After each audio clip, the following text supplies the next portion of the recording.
Today on episode 647 of The Grid, it is open Q&A day. Ask us questions about anything, and by us I mean just me, because Mr. KUNA is still in the air, coming home from Switzerland. More on that in just a minute, but we'll be answering your questions today. We've got some cool giveaways, including something we have not been able to give away today. We'll be talking about Tokyo. We're going to be looking at some pictures. We're going to be talking about the KUNA Man's extravaganza, and this all starts in just 23 seconds. Let's go! The Grid is brought to you by Platypod, the tripod alternative that is changing the world. Everybody has a Platypod. You should too. Go to platypod.com. Well, hey, everybody. Welcome to The Grid. It's Wednesday around 1-ish. Glad to have you here. Mr. KUNA will be, he'll be landing at 3 o'clock, so he's going to miss The Grid, but he will be on for the Inner Circle at 4 today. Well, that's the plan anyway, but lots of stuff to share today. First, some new wardrobe. Check this out. My friend Kelly and his wife Susan got me this at the Fender store in Tokyo when we were there last week. And look at this. It's got like a Hello Kitty, there it is, Hello Kitty bow on it. And they sent me a picture and said, hey, we're at the Fender store. Which one do you want? And I said, I want the one with the Hello Kitty. Like, my daughter's a big Hello Kitty fan. I said, I want the Hello Kitty. So it's a guitar pick with Hello Kitty. Come on. Doesn't get much better than that. Anyway, so some new wardrobe. That's news. What else we got going on? We got some cool giveaways. We're going to talk about show you some pictures from Tokyo from this trip that we just did. But let's get to the giveaways, because we have a semi-exciting new thing to give away today. It's not this, because we've given these away before, but we're going to be giving away the Platypod handle. So this extends your Platypod, and it looks like a lightsaber. So there's a lot of good things about it. It's normally $69. Somebody watching it is going to win one today. You can see some examples of how it extends the Platypod there. And there it is. That's the... I like the way the control room is showing the demos here with using their cursor. So anyway, we're giving one of those away today. Here's the thing that we have not given away today. We just got a box of my brand new book. It's actually in print now. It's called How Do I Do That in My Tesla? Now, a couple of things. Number one, this was written before Elon Musk went crazy. So it was before he grabbed a chainsaw. Anyhow, but this is for people who own a Tesla and you want to learn all the stuff that'll do. Let me tell you what, there's just like 250 pages. I co-authored it with my dear friend Terry White. Terry's a big Tesla owner. I've driven Tesla for over 10 years now. And we uncovered things that you will be amazed if you own a Tesla, because the operating system for a Tesla has the depth of Photoshop or Lightroom. It's crazy. But anyway, it's quite a thick book. Look how thick it is. It's got lots of stuff in it, and we cover everything. We got the print books in. I'll send out a signed copy if you want to win that. All right, then we also have my other book, Crush the Composition. So this, of all the books I've written on, if you go to Amazon, this is my only 5-star book. So it's got 5 stars. Look at that. So anyway, it's got a 5-star average rating, and that's very rare. All my books are 4.5 star, because there's always someone that hates it like you can't believe, but you will not hate this one. I've had more people tell me that this is my favorite book that I've ever written, that people that have bought a number of my books. It is about composition, but it's very different. It's not the rules of composition, though the very last chapter of the book, I take just 10 pages to list them, but it's not about that. It's about all the other stuff that nobody talks about. So that's what this is, but we're going to give that away today. We're also going to be giving away a V-flat. That's for folks in the U.S. because it's U.S. shipping only. We're giving away a V-flat. You can also get a discount if you go to V-flat World and use Kelby10 at checkout. You get 10% off of whatever you want to get from V-flat World. Also, what else? We're going to give away a copy of On One No Noise. If you caught my podcast, so I do a podcast called One on One, where I teach On One, plugins and stuff like no noise. Yesterday, I did a whole thing on no noise. You can catch it probably over on my Facebook page or on YouTube. But it's called One on One with Scott Kelby, and it's all On One stuff. So if you're an On One owner, and I know that a lot of you are, go check out my podcast. It comes out just once a month, but I have guests on, and we feature photographers and all that stuff. So there's that. Let's see what else we're giving away. I think that's all we're giving away today. I think we're giving away an On One, a V flat, the handle, the Tesla book, the Crush the Composition book. Oh, you can order the print book of the Tesla book, by the way. It ships June 17th, so it hit warehouses this week. We got our box like yesterday or day before yesterday. But you can order. You can go to Amazon and get it. It's not expensive. It's a rather inexpensive book, considering Teslas are rather expensive cars. Okay. Let's see. Well, we already got our first question on it. Today is open Q&A day, and Belinda wants to know, I want to know about the rubber lens hood that you gave to the group. Okay, so I did.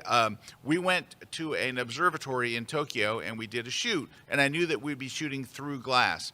So I bought everybody in my workshop one of these rubber lens hoods, and I'll show it to you in just a moment.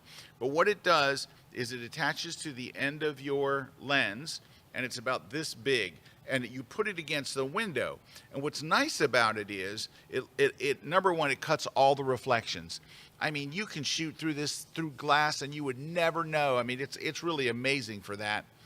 It gets rid of all the reflections, but then you can turn your lens and aim it wherever you want. It's not like putting your lens against the glass where you have to shoot straight. That's it right there. That's actually not the one I use, but it's very much like the one I use. That's not the one, but that's good enough.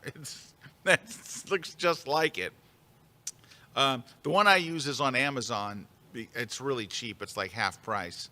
But it's like, I don't know, it's like $15, but it's the best $15 you'll spend if you ever have to shoot through glass. If you're going to any kind of observatory, and ERIK, KUNA and I use them in New York. We use them again in Tokyo. I use them in London because we rented a capsule inside the London Eye for my photography group, and we were able to shoot through the London Eye crystal clear. I mean, you can't even believe those shots. They look like drone shots because it's so clear. All right, so let's just real quickly talk about the Tokyo trip. However, if you have questions about anything, about Photoshop, about Lightroom, about photography, about love, about my shirt, anything you'd like, just pop it in the comments. Now, when you pop a comment in the comments, you are automatically entered to win one of the prizes that we talked about today. However, what you need to do is tell us what you want to win, because I don't want to send you the Tesla book if you don't have a Tesla.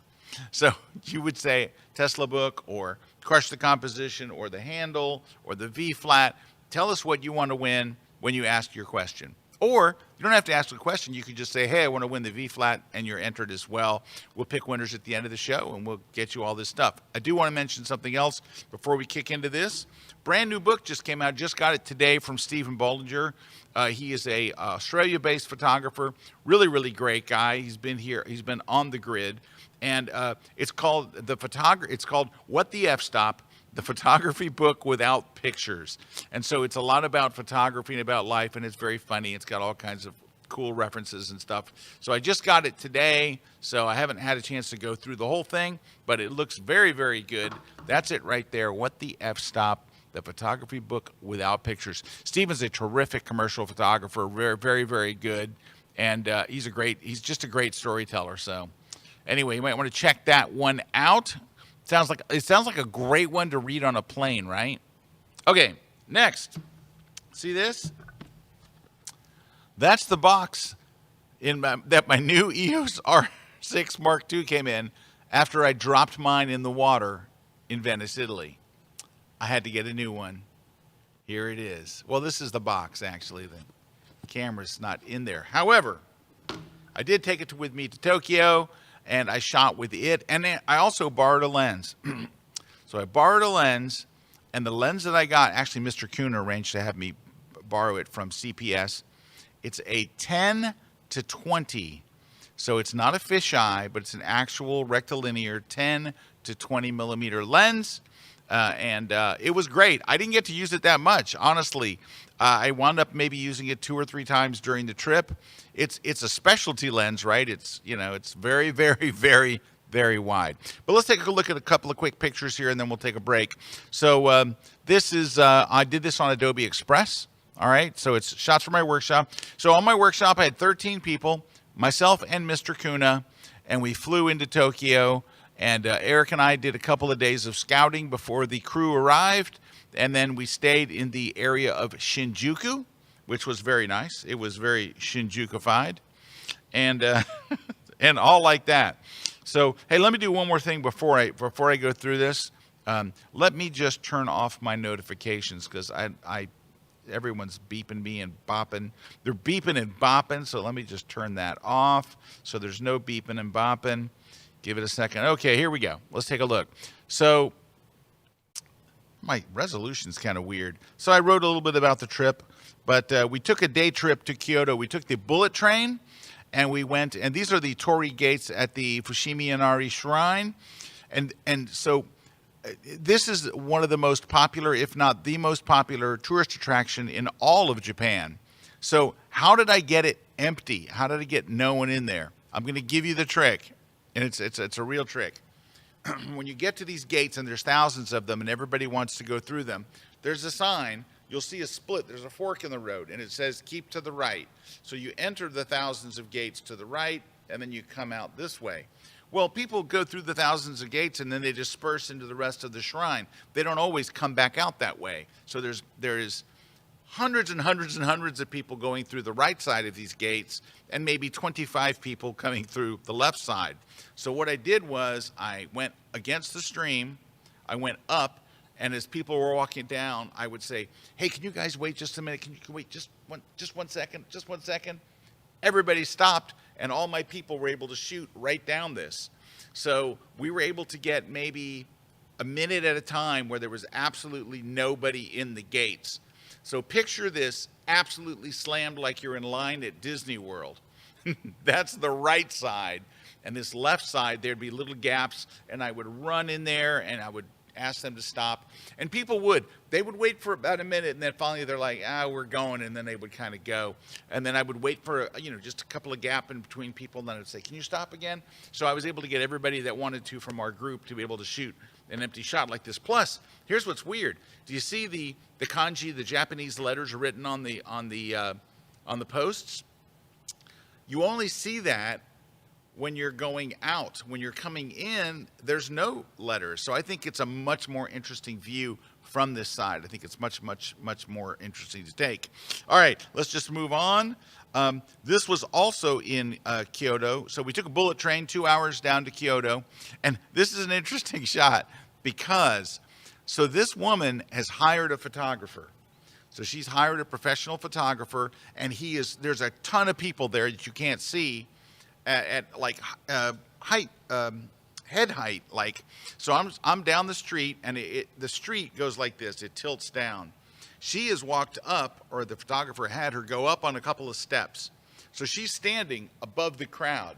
But at the bottom of this, I had people's heads, right? So I had to go and clone out and use content-aware fill and gen fill, anything I could do to get rid of their heads at the bottom. So it looks like she's just alone there. But there were hundreds of people there, but you see all these heads, and she was just popped right above them. So I was like, this is great. So I just kind of waited her out, and I was able to get that shot where it looks like we're alone in Kyoto. Trust me, we were not. Then let's see, I think it won't let me go any further. That's interesting. All right, let me see what's going on with my Adobe page. Hang on. Oh, the questions are coming in. I love it. Let me just see why it won't let me go any further. Oh, I guess we'll do it this way.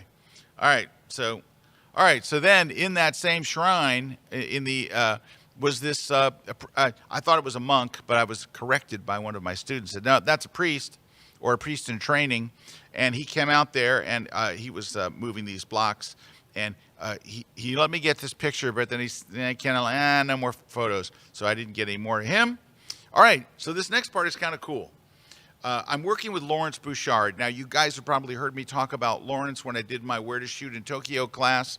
Lawrence is a a British photographer, so, raised in England, married a Japanese girl, and moved to Tokyo.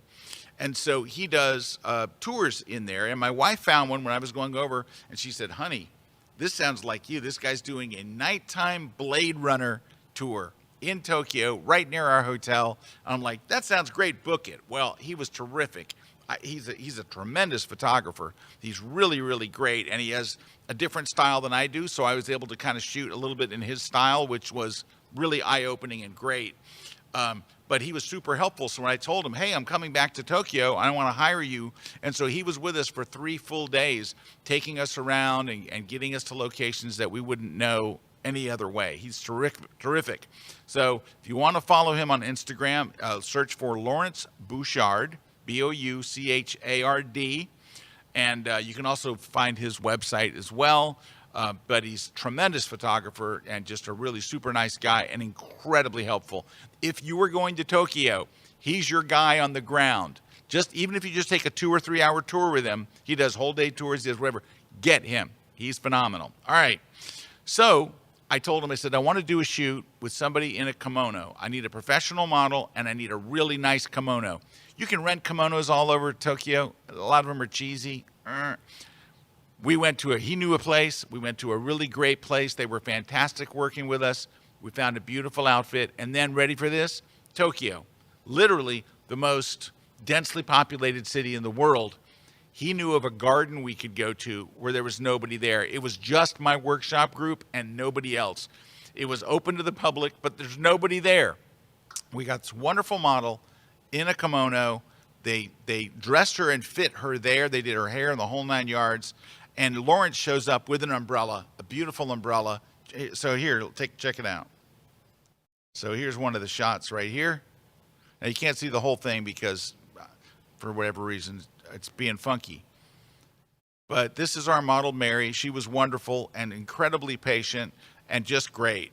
And so this little thing that you see her standing at is out over the water. That's why there's a railing. So it's out over the water in this park. And you can see a few more shots here. And there's a bamboo forest and some other stuff here.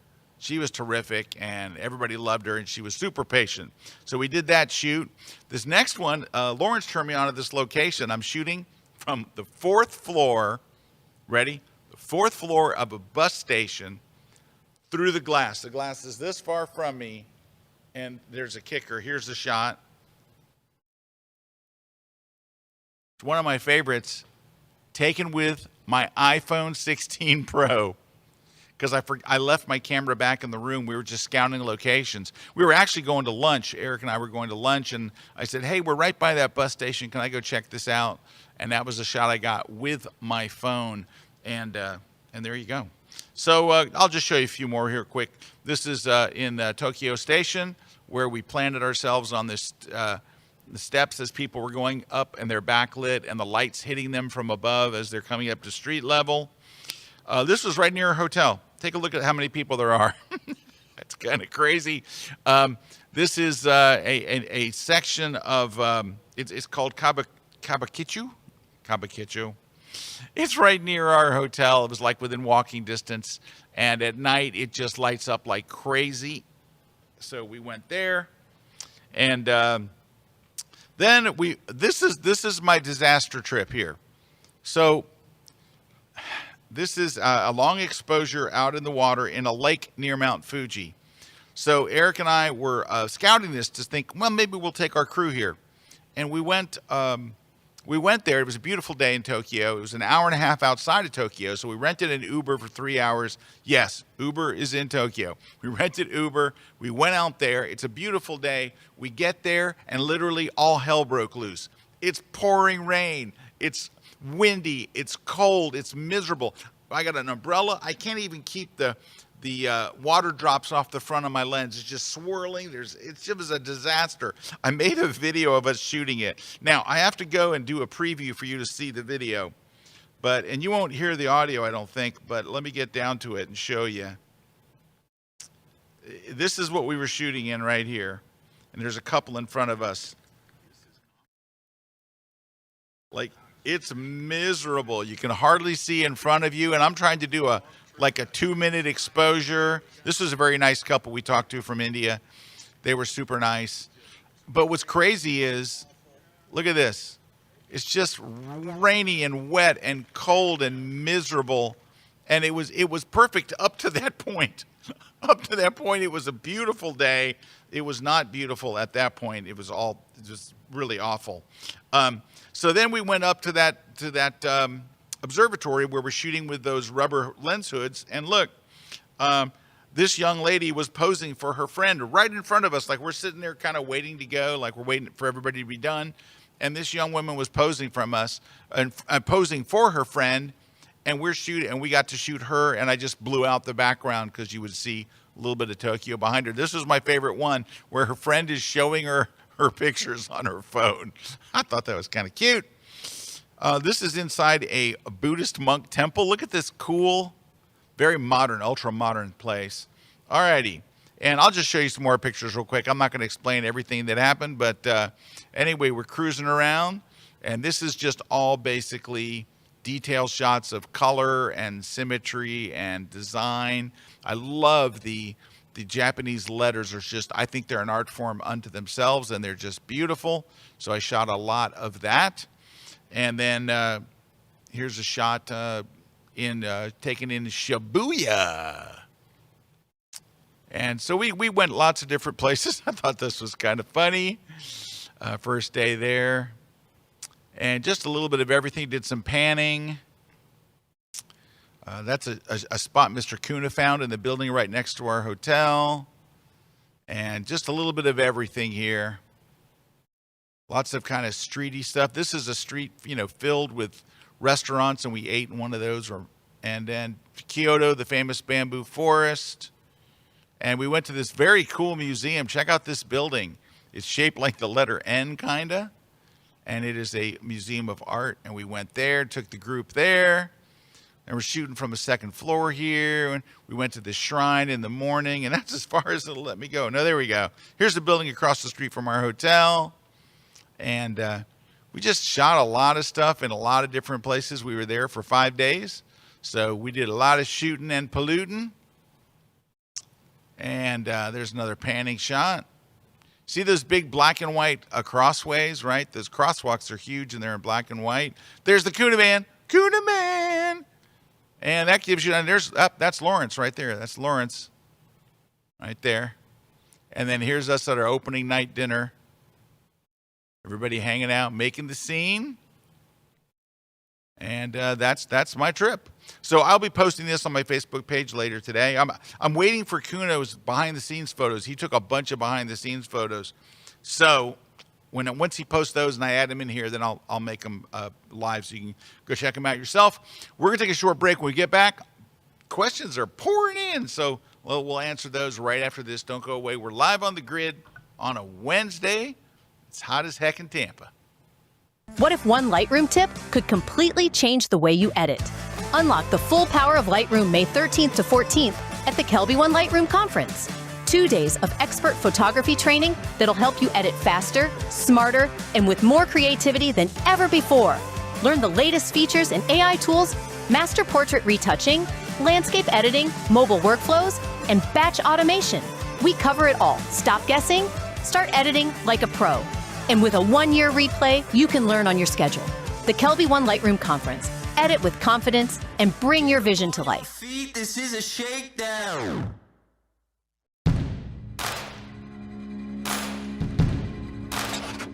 Wow!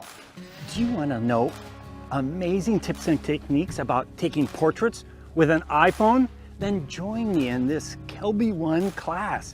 I'm going to show you how to capture images in a town like this, capture them with the wide angle lens, the 1x, the 2x, and the 5x lens, then process those images correctly in Lightroom, and then share them to the world.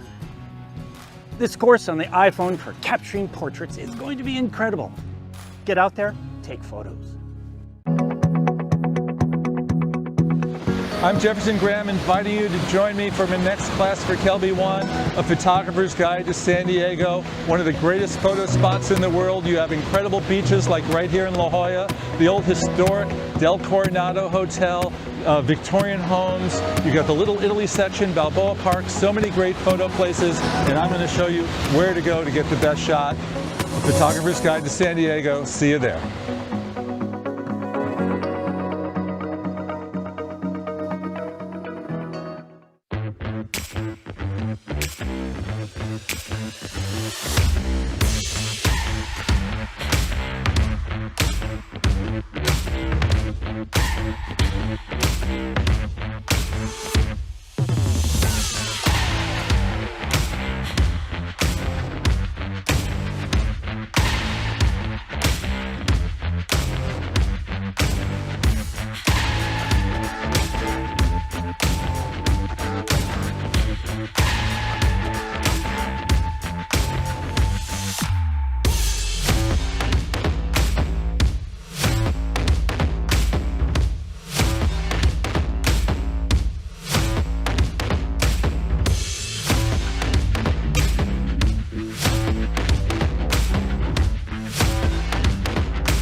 This segment of The Grid is brought to you by Canon.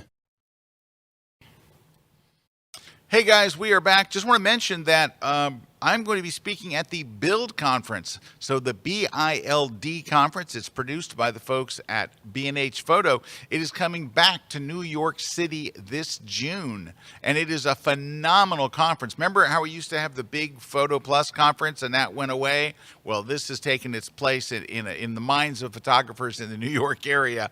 So if you're up that way or you're looking for an excuse to go to New York, it's a tremendous conference.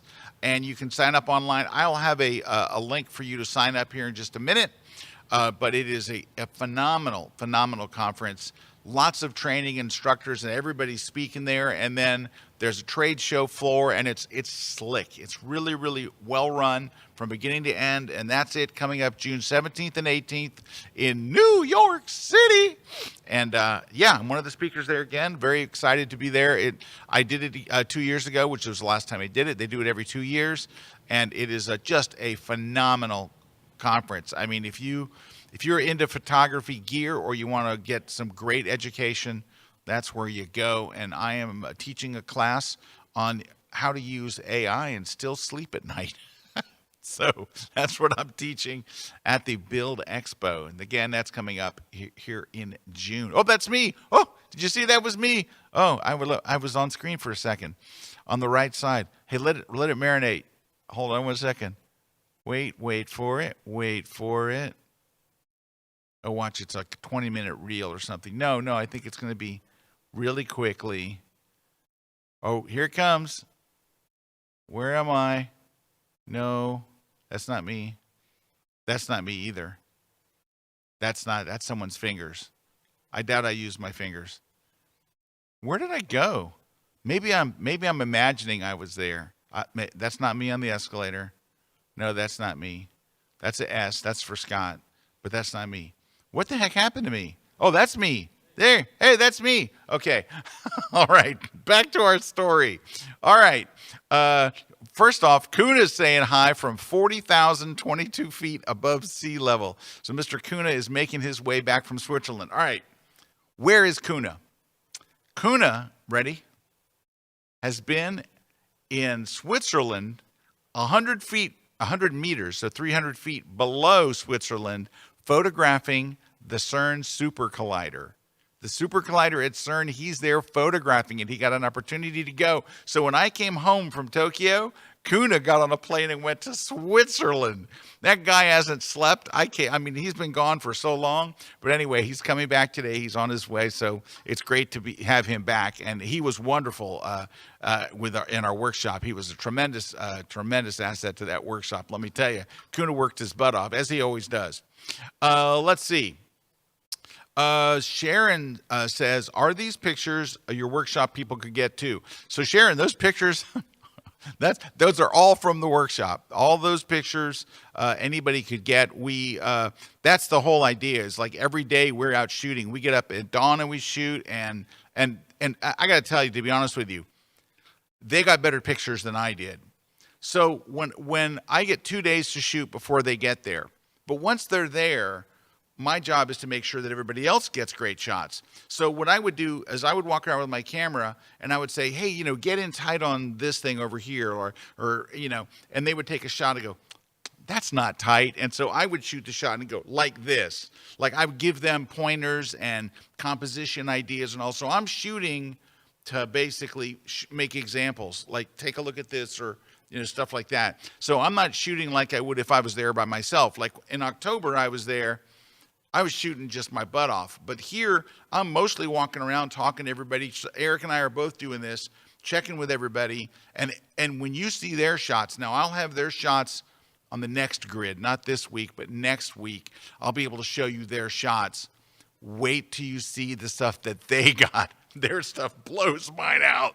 They seriously, they nailed it. I mean, I couldn't believe some of the shots. Now, we do in-class critiques every day, and so I saw a lot of their photos. Oh, my gosh. Their photos kill my photos. They kill them. I'm not making this up. Wait till you see them. You're going to be really, really amazed. All right. So questions. Let's see. I just saw one. James asks, I just bought the Canon R6 II. What? Would you suggest I buy Canon batteries for backup, or is there another brand you would suggest? James, listen to me. James, do not buy other camera batteries. Buy Canon batteries. Here's why. They put something in the R6 II where if you take an off-brand battery and you put it in the camera, a warning comes up and says, can't use this. This is not a Canon battery. You're using some weird third-party battery. It's not going to work, and it won't work. They got you. Don't spend money on batteries you're going to have to return, James. There's something in there. It knows it's not a Canon battery, and it kicks it back out on you. So, James, they're way more expensive to buy the Canon batteries, but you'll be buying Canon batteries. And yes, I absolutely think you should. Oh, that reminds me. I got a new camera strap. So you guys know I've been using this Black Rapid classic strap that I've had for 14 years. Well, Black Rapid has made new ones since then, and I got their latest one, which is the, I think it's called the Retro Classic. It's so much better than the one I had. I can't believe I waited this long. So it goes across your body. It has a zipper, and I can put an extra memory card in it, and I can put an extra battery in it. So I did not carry a camera bag. I think I did one day when I took my second lens. But outside of that, it's just my camera, my 24 to 240, extra battery, and extra memory card right there in the zipper compartment on this thing. I'll find it and show it to you here in just a second. In fact, why don't I just find it and show it to you right now? Hold on. Let's go to Black Rapid. 1 second. Oops, it was just going and then I blew it. Hold on. Show you the one I got. Shop. Let's go to shop. No, I don't want your mailing list. Hold on. Shop. Single camera straps. All right, the one I've got is, I believe it's not that one. Not that one. Hold on. It's not that one. It's this one. The classic retro camera strap.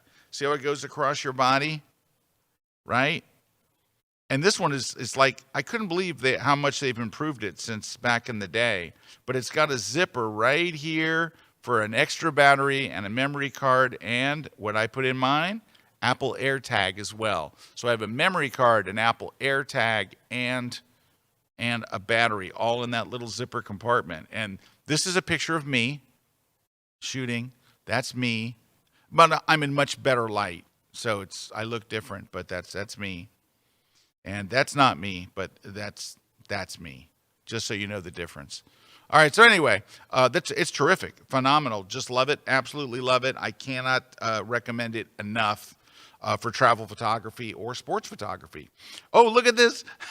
Sam says, can you talk a little about the Rapid strap you like? Oh, Sam, this is the one. This is the one. The classic retro camera strap, the RS4. Love it, love it, love it. Cannot recommend this one enough. All right. Grumpy Mike says, I'll be at the Build conference next month. Where's the building where you took the New York City photo? All right, so Grumpy Mike, it is a brand new observation deck that I highly recommend.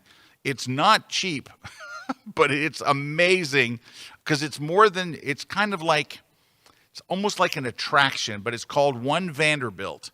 And it is right next to Penn Station, I believe. And it's very good. You'll love it, and it's more than just looking out the window. And I don't want to spoil it for you, but there's a lot of looking out the window. But the view is like the Chrysler Building is right there. I mean, it's like boom, and the Empire State Building and everything else. You've got incredible views. I think it's at least as good as 30 Rock, and you can go right up to the glass and shoot right on it with those. With a lens hood. Let's see. Sharon is asking, should you shoot in sRGB or RGB? I think I understand it only applies to JPEG. That is true. So it doesn't matter what I'd shoot in RAW, and it doesn't even care. But it says when you process the RAW files, which color space should you use? So if you're using Lightroom, and I imagine that you are, Sharon, you don't have a choice of color space. It is going to be in ProPhoto RGB. That is the native color space of Lightroom. It's not going to change. When you export, when you leave Lightroom, you get to choose your color space. And this is pretty easy. If you're going to share this in any way online, in a web browser, you're going to email it to somebody, you're putting it in your portfolio, Adobe Express, anything where you're sharing anything online in any way, you're going to save it as sRGB. If you're going to print it, you're making a print, and that's all you're going to do with it, then Adobe RGB is fine. Okay, let's see what else. Alex asking, when focus bracketing, how do you decide how many images to take? Alec, your camera will decide for you. Most cameras now have built-in focus bracketing as a feature, like my R6 II does. You just turn on focus bracketing, and it's going to go take as many as it feels it needs. I will generally take 4 or 5 if I'm doing it manually, and that's where I take one shot and I focus on the first thing. Then I move the focus point a little deeper into the photo and take a second shot. Then I move it a little further into the photo, and then I move it in further, and then I take a 4th shot. And depending on the image, I might even take a 5th shot. But I don't do more than 4 or 5 if I'm doing it manually. But now I just let the camera do it. It takes however many it thinks it needs. All right, Craig says, I would like to change the white cover on the gondola. Oh, it's Craig Cohen. Craig was with me in Venice. I would like to change the white cover on the gondolas to blue. When I do it, I lose the texture and it looks animated. Can you show a demo? Well, thanks for the pressure, Craig.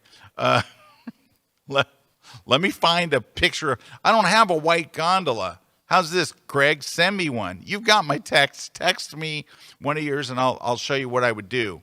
But yeah, just send me one, and I'll show you how to hopefully not lose the texture and hopefully look bluish. But I know the blue that you want. We'll see how we get there. But yeah, Craig, just text me one or email me one. You have all my contact information. Allison wants to know, how are the Japanese burgers? Well, Allison, they're quite good. It depends on where you go. There are an amazing amount of burger restaurants, but my friend Kelly took ERIK and I to one that was recommended by his dear friend, who was the ambassador Japan for the U.S. ambassador to Japan for a number of years, and he told us about this restaurant. The burger was fantastic, and the fries were the best in Tokyo. It's called Franklin Street. So the chef who runs Franklin Street, he's been there for 30 years, by the way, went to Los Angeles and worked at a burger place to learn how to make a proper American burger, went back to Japan and opened up Franklin Street, which was the name of the street that his burger place was in Los Angeles.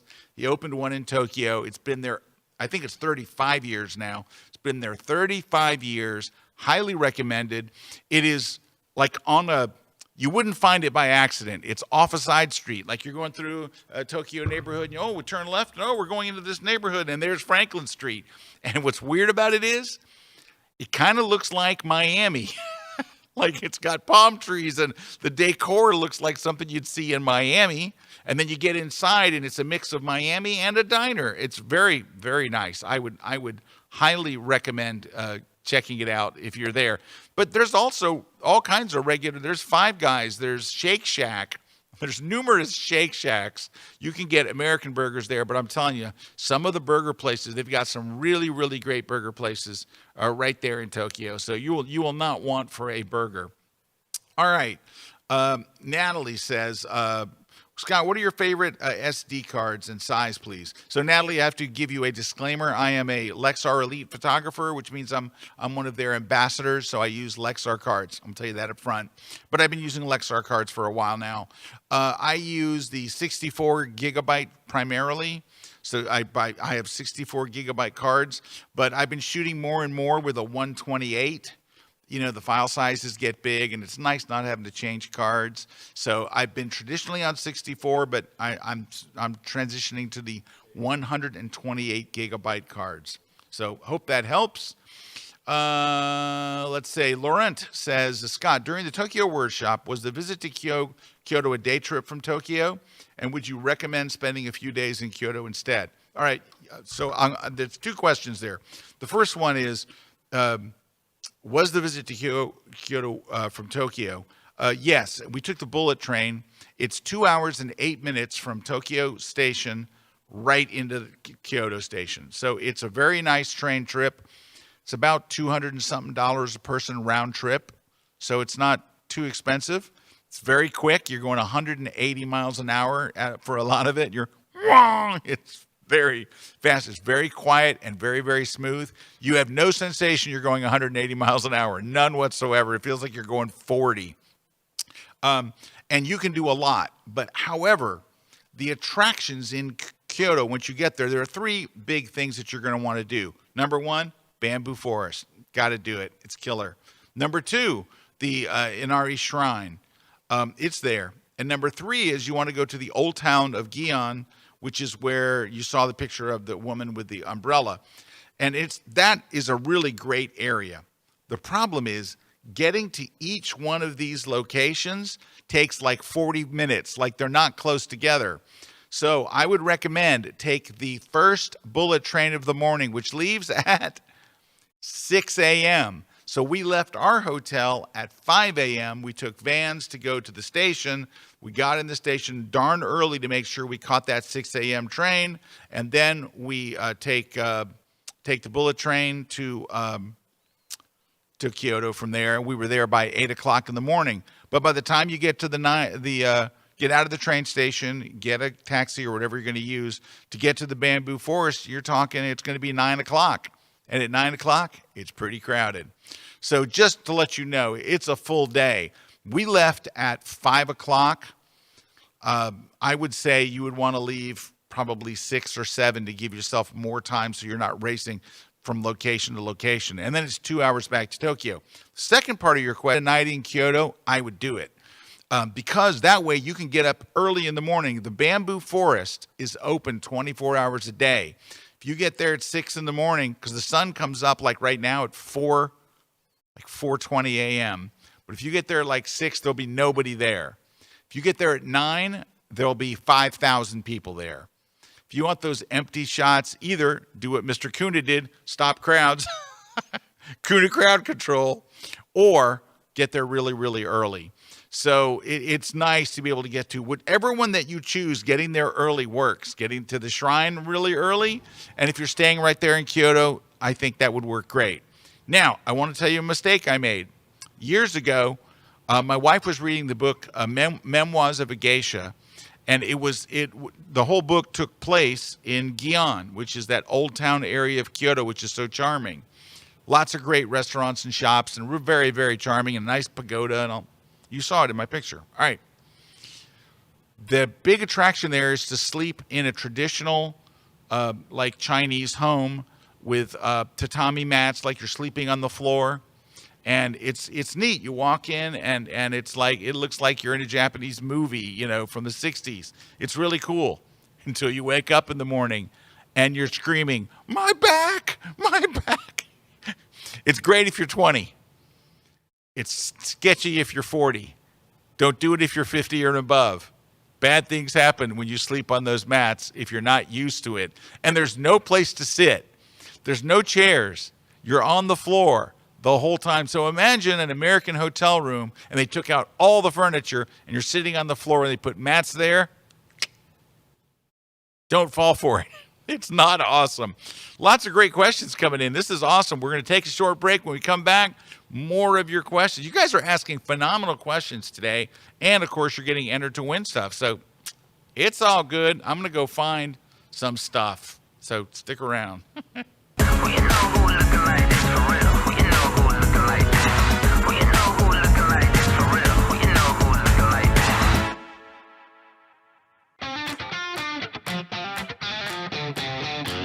Hi, I'm Jeff Leinbach here at KelbyOne Studios to invite you to join my latest class, Top 20 Camera Hacks.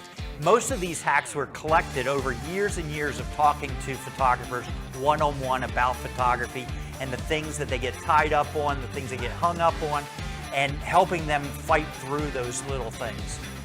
Obviously, there's a lot more than 20 camera hacks out there in the world today, and we understand that. We had to narrow it down some way, where it doesn't matter what camera brand you're using, you'll get something out of it. You're gonna find a couple things that will change the way you approach photography. Some of these hacks will include things like back button autofocus and image stabilization. These, again, can have huge impacts on your photography. This class is a lot of slide-based, but we're also going to break it up and go hands-on to show you these techniques in person. Join me as I present my top 20 hacks on KelbyOne.com.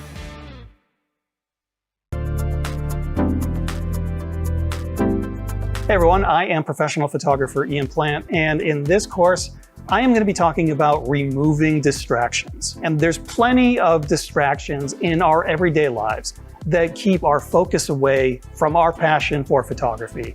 And you definitely want to get rid of those distractions, but that's not really the focus of what I'm going to be talking about in this course. I'm going to be talking about removing distractions from your photos.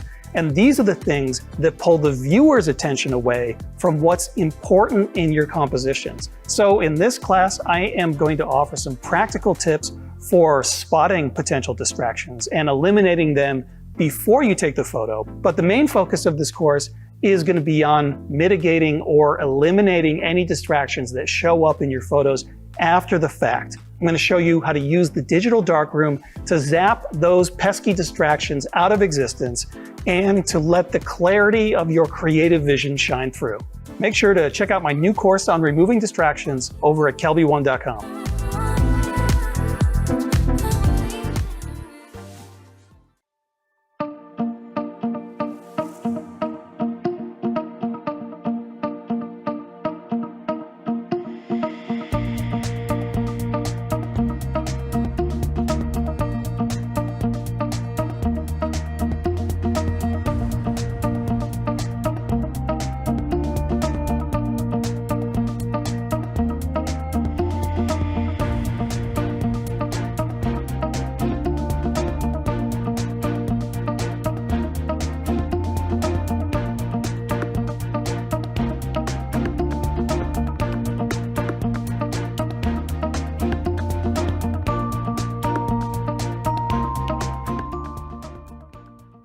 This segment of The Grid is brought to you by Have you been using the AI stuff in Lightroom and Photoshop? If you haven't, it's unbelievable. It's amazing. It's incredible. But it scares the living heck out of me, and I'm not sure I can use it and sleep at night. Which is why I did a brand new class for you. Here's what we've done. I'm going to take you through Lightroom. I'm going to take you through Photoshop. I'm going to show you how to use it all. And then I'm going to show you how to use it where you don't feel dirty. I'm telling you guys, there is magic here. There is productivity gains that you can get that are just going to blow your mind. It's incredible.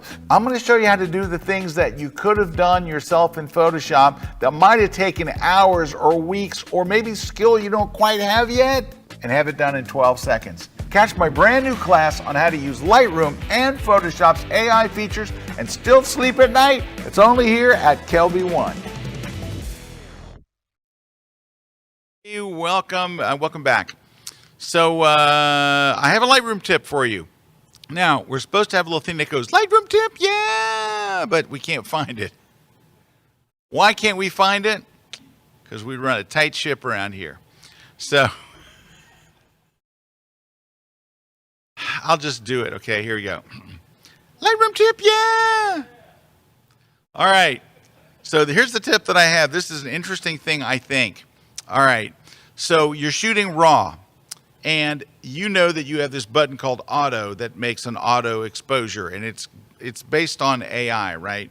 But Adobe came up with a new one called the adaptive color, which is this one from a pop-up menu here. So it's not Adobe color, it's adaptive color. All right, and you may have tried it and you may have thought it's not as good as auto. Let's try it. Well, it did okay on this photo. So, but here's what I want you to do. Number one, try both. Sometimes adaptive color looks better, sometimes auto looks better, and these are just starting places anyway, but they're better starting places than just nothing, right? So it kind of gives you like you're starting on first base. However, there are two advantages to the adaptive color that you may not be aware of that I think are kind of interesting. First off, I want to show you let me just reset this, what auto does, right? I'm going to click auto. What auto does is, look, it moves all your sliders. So basically, it looks at the photo, it analyzes it, and it doesn't move all the sliders. It doesn't move the white balance sliders, but it does move the exposure, contrast, highlights, whatever it needs down here. It does that. So that's your starting place, and then if you want to add more shadows, well, the shadows are quite a ways up. I don't have that much more. I can move it. Let's reset it. Now, there are two big advantages to the other one, to adaptive color. So let's go choose adaptive color. Ready? Watch the sliders. They don't move at all. So it does an AI look at your image and gives you a starting place, right? But it doesn't move the sliders. So you have full use of all the sliders. So if you wanted to add more shadows and open them up more, or add more contrast, or whites, whatever you want, it's all there. That's number one, which is, I think, really good. But this is the thing a lot of people overlook right here. There is an amount slider for adaptive color. So it doesn't just go, here you go. It gives you a starting place, but you can also choose less or more of it. So there's no adaptive color. There's some adaptive color. There's a bunch of adaptive color. So you have this extra thing. So what you get with adaptive color is possibly three advantages. Number one, it might look better than auto. Number two, it doesn't move your sliders, so all your sliders are still at zero and you have full use of everything. And number three, you have an amount slider that gives you control over it, so it's better than just auto. It's better in auto in many, many ways. And this is relatively new in Lightroom. It's also in Camera Raw, but that's the adaptive color. There's also an adaptive black and white. So there's this one, and there's adaptive black and white as well, which is just better than just clicking on black and white, which is kind of lame. All right, and there you have today's Lightroom tip. Lightroom tip, yeah! Not as cool without the visual, is it? I know. Let's hit some more questions. Tina wants to know, what Nikon lens would you compare to the Canon 24 to 240? Luckily, Tina, there is a great Nikon lens that very much compares to it. It is the Nikon is made for the mirrorless, so it's a Z lens. It is a 24 to 200. So it's not quite as long. It's 24 on the wide end and only 200 on the other one. But if you want it to be 240, all you do is just crop in a little bit and you're at 240. And I know a number of people that have that lens and love it and rave over it. It's sharp and inexpensive and lightweight. So that's it. The Nikon 24 to 200. Brenda wants to know, why are you choosing to use Canon over Sony? Just curious. So Brenda, you make it sound like the obvious choice was Sony, that everybody would use Sony. Like, why'd you choose Canon? So just so you know, Canon is the camera that most people in the world use. Well, the iPhone is number one, but right behind it, in the mirrorless market, Canon is by far, I think it has double the market share of Sony. So Canon is number one, then Sony, and down at 11% US market share is Nikon. If I was going to change brands, I would probably go back to Nikon. I was on Nikon before. I really like Canon. I like the way the Canon color math works, and I like the way Canon's menu system works. The Sony menu system, it's just screwed up. It's just hard. How do I know this? Because every workshop I go to, I have people that shoot Sony, and we also call them the people that struggle with their cameras. The Sony system is just the user interface is just not good. Now, if you're an engineer, let's say you work for Honeywell or Martin Marietta, you probably have no problem with the Sony interface whatsoever. But if you're a regular person, it's a pain in the ass. So that's pretty much it. And everything is more expensive on Sony. So I'm sure they're great cameras. I know their sensors are fantastic. I have nothing against Sony whatsoever, but you asked, why am I choosing Canon? I like Canon's color theory. I also shoot a lot of people, and I think the way that Canon's render skin tone is phenomenal. I love the way a Canon camera feels in my hands. I like a whole bunch of things about Canon. I just really like their cameras. And I think what's more important is you choose the camera that's right for you. So if you like Sony and it feels good to you, that's the camera you should be using. You shouldn't be using for any other reason than it feels good in your hand, it looks good to you, and you can make your way around the camera. Like it's a very personal choice, right? And one great way to find out which one is the right one is go to the camera store and hold them all. Like go to B&H. If you're in New York, everyone gets to New York once in a while. Go to B&H, go hold and play with a Canon, hold a Sony, hold a Nikon, and you'll probably pick up one of these and go, ooh, this feels nice. There's a lot to how it feels about how you feel about it, too. So the ergonomics are important. It's not just one thing when you buy a camera or you buy into a camera brand. It is a lot of different things. It is the ergonomics. It's how it renders color. It's the user interface. It's a whole bunch of things. So it's not just one thing. All right. So Valerie wants to know, Scott, which lens is recommended for the one lens for travel? I've got a Sony A6600. It's a crop sensor. It doesn't have to be a Sony. It could be a Sigma or a Tamron is best. I'm open. I need to lighten my load. Valerie, I think if you're using an APS-C camera, I think you need, and I think Sony makes one, an 18-200 would be the one lens on an APS-C, which is equivalent pretty much close to a 24-240. So it'll be a little longer than 240, but get an 18-200. I'm pretty sure Sony makes one, or Sigma or Tamron, but I don't think the Sony's too expensive. I would look at that one, Valerie. Kevin says, Scott will be touring Ireland. Ooh! Love Ireland. Great country. And I'm taking my Z6 with me, so Nikon shooter. I have a 24-70 and a 24-400 Z lens. Will I need any other type of lens while I'm there? I have an adapter, and I've got a 10-20, an 18-55, an 18-140, and a 55-300.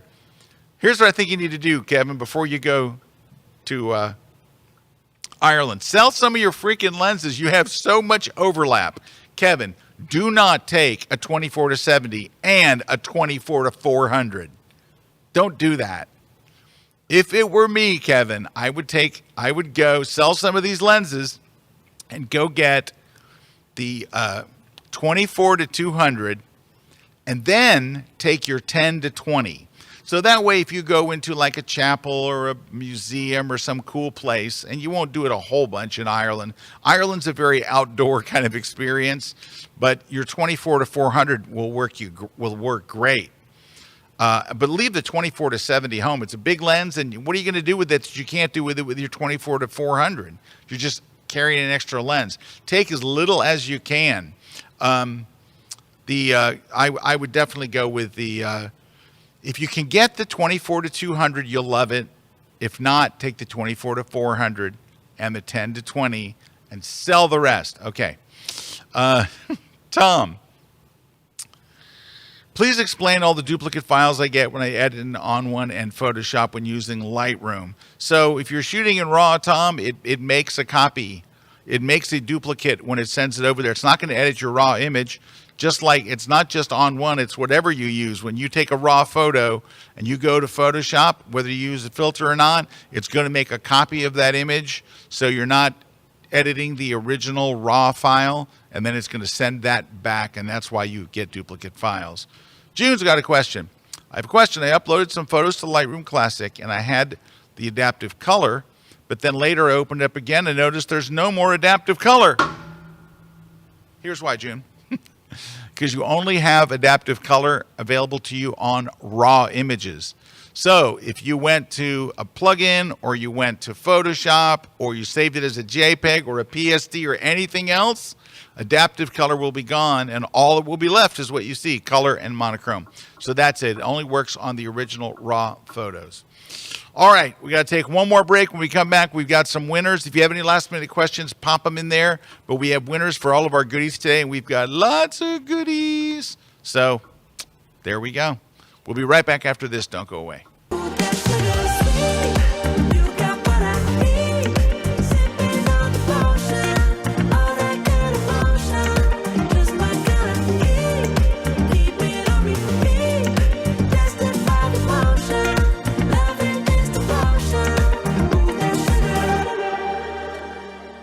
Hello, I'm Nikon Ambassador Hilmar Smith, and I'm here at the KelbyOne Studios to teach you the art of creating with what you have. Today we'll be using 3 simple props. A chair, we have flowers, and we have things made of glass that you can find all over your house to push that creativity and create amazing pictures. Come and join me at KelbyOne.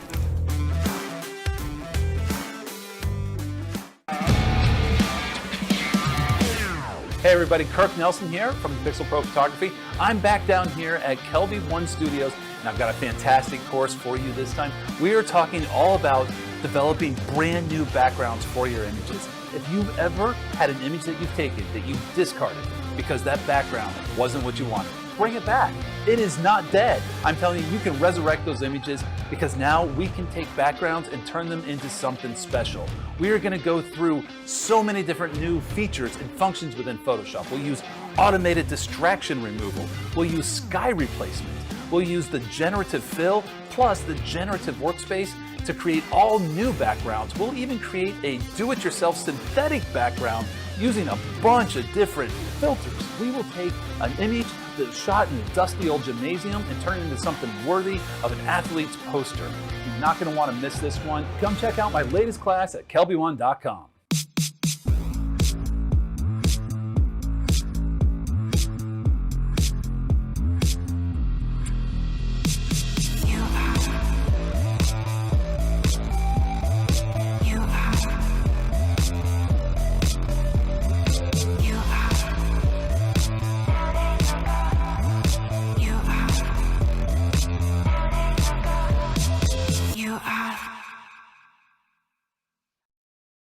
This segment of the grid is brought to you by Platypod, the world's most compact tripod base.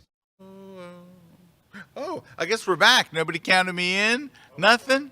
Nobody? Nothing? Oh, God, that's... All right, that's not even Dobson on there. That's Ron on the jib, and Ron's not qualified to be on the jib. What the heck was that? That makes me long for Dobson. What the... Ron... I had such high hopes for Ron. Ron, how many years you been here now?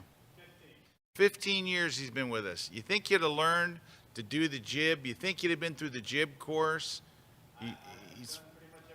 He's friends with Juan. He said he's done about everything else. It's true.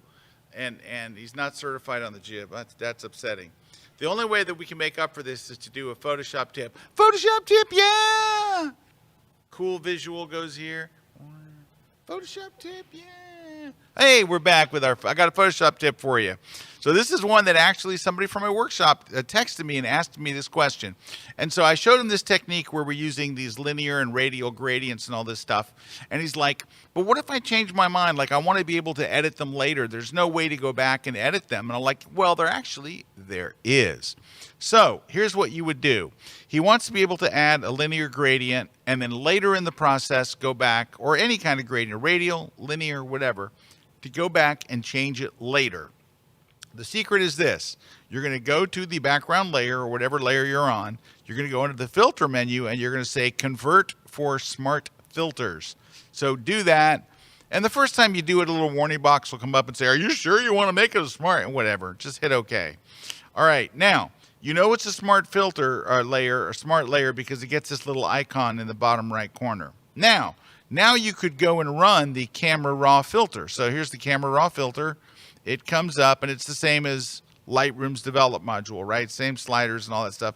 So let's go to the masking tool. Let's get a linear gradient and I'm going to brighten this part of the city. So we're going to go in here. We're going to go to exposure, brighten that up, and we're going to go to the whites, which controls the lights of the city. Go to the whites. All right, that's looking better. Let me go a little higher with my gradient. Okay, when I click OK, generally that would be it. You use the camera raw filter and you're done and you can't do anything but undo it. But you actually can, right? So let's go here.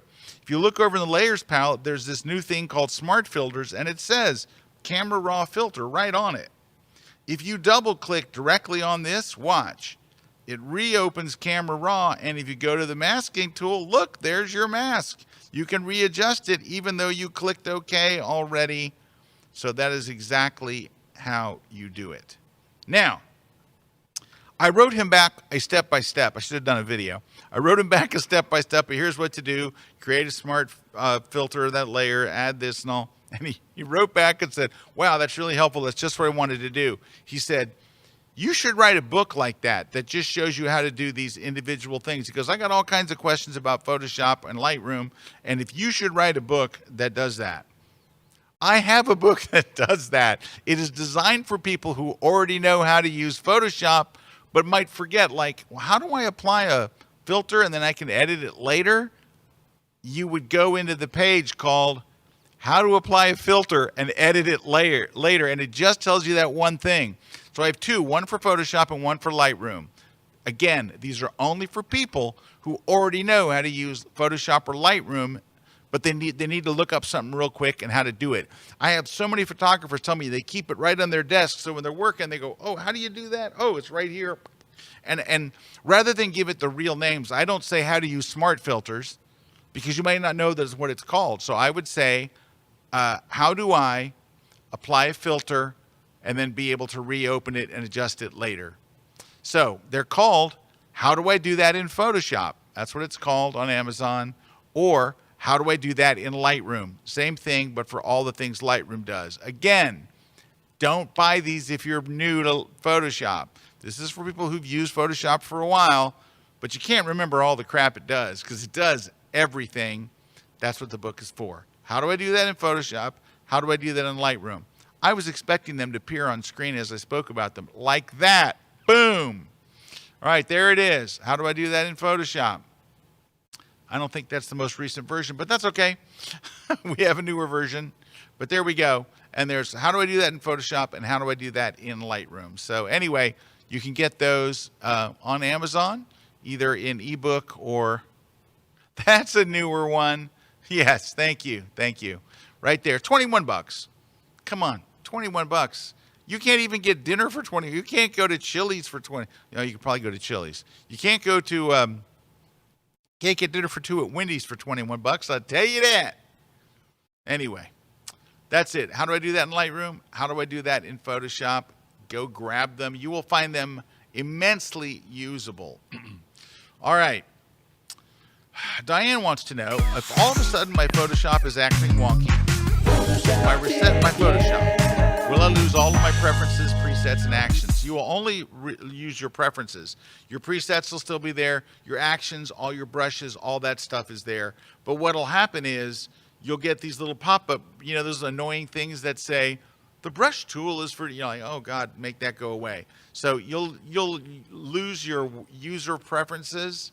It builds a factory fresh set of preferences, and it'll fix your problem. Diane, 99% of the problems can be fixed by resetting your prefs, and it'll just take you a couple of minutes to get back to your old settings. So I would definitely do that. All right, let's get some winners. All right, the winners today. Crush, the composition book goes to Jeannie. The Tesla book goes to Stu. The Platypod handle goes to James Gordon Patterson. 2 Tons is getting the On One No Noise. The V Flat is going to Lori Gith. So how do you claim those prizes? You're going to send us an email to gridprize, one word, all lowercase, gridprize at KelbyOne.com. Gridprize at KelbyOne.com. Claim them by this Friday, and we will ship them out to you. Of course, we're going to make sure that you're actually the person that won. We start there. Once we verify that you're you, we ship the other stuff out to you. So that's Crush the Composition for Jeannie, Tesla book for Stu, Platypod handle for James Gordon Patterson, On One No Noise for 2 Tons, and V Flat is for Lori Gith. So congratulations to everybody that won. All right, what do we need to do before we wrap up? Not much. Mr. KUNA's on his way back. So looking forward to having him back here to hear about, I can't wait to hear about his CERN Super Collider stories and see the images. Let's see what else we got. Don't forget to go to the Build. Oh, I wanted to get you the Build Conference sign-up thing. Hold on. Don't move. Don't breathe. Don't make a sound. I'm going to get it for you here. Let me find it. I've got it here somewhere. Not here, but somewhere in my email is the right thing for you to do. Oh, do.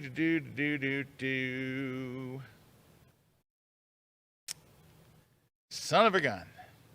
Why don't I have it right here where I thought it would be? Because that would be too easy for me. Oh, wait, hold on, don't move. I think I found it. Wait. Here we go. I'm going to pull it up in Photoshop and put it on screen in giant letters. This is the thing to use. And you can go, ready, for free. Wow, it did all caps. I didn't want me to choose a different font. That's stupid.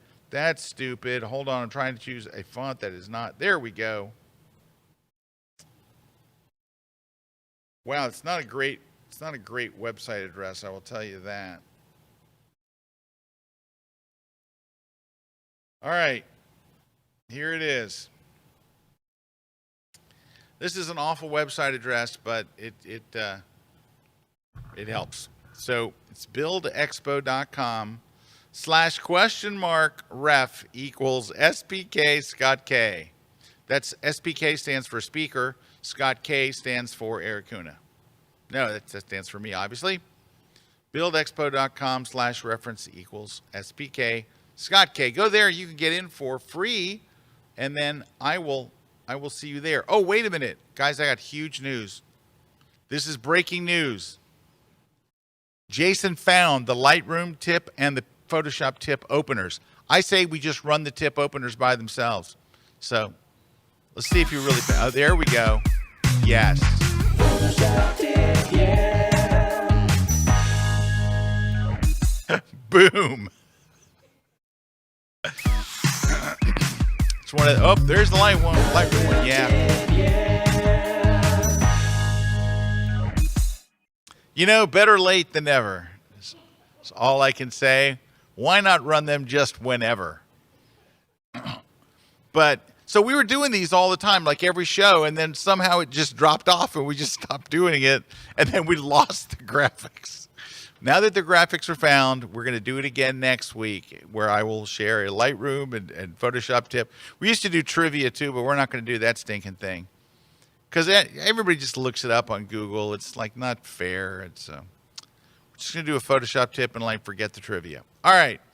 That's all we got. Anything else I could think of? No. That's what's going on. Thank you guys for watching.